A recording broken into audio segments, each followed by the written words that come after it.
7:14 now. New emergency legislation is being proposed to shut down businesses on the block at 10 p.m. Owners of those businesses say it would unfairly put them out of business.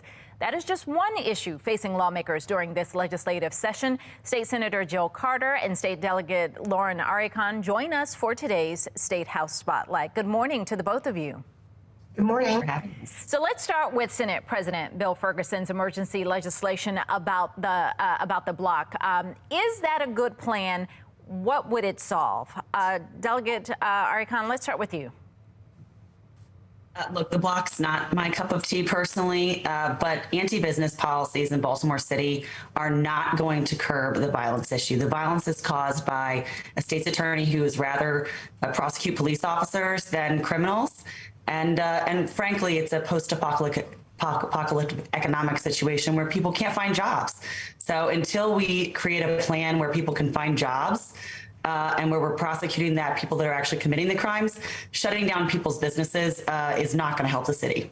Senator Carter, let me ask that same question to you. Senate President Ferguson is saying, you know, there are 800 calls to police for that area.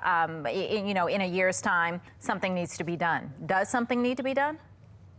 So I think we've got to listen to the testimony and all sides of the situation, but certainly with the purported shortage of law enforcement officers, we can't afford to dilute resources to an area that really isn't the need for those officers to be there. So I think it's about police resources as well as crime. But I also have to take issue with the idea that our crime problem is at the sole hands of the state's attorney. There's no data that bears out that she's not prosecuting or that office is not prosecuting criminals. There were just a few officers rightly charged some years ago, and that should not be the litmus test for whether or not that office is functional. All right, let's go on to a completely different topic, but another big one for you all to tackle this session, and that is redistricting.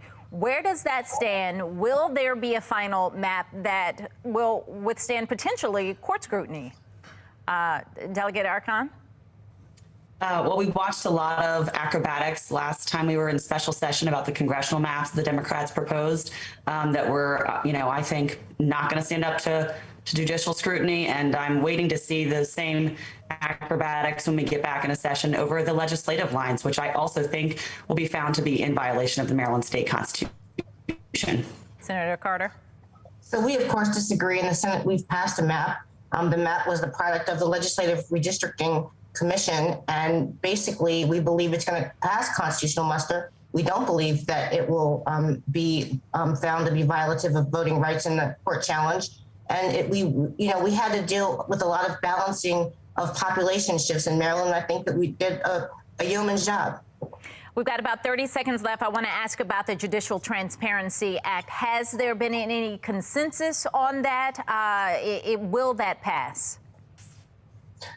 I think it should pass, to be honest with you. I actually have always thought we need not only more judicial transparency, but we also need more prosecutorial transparency.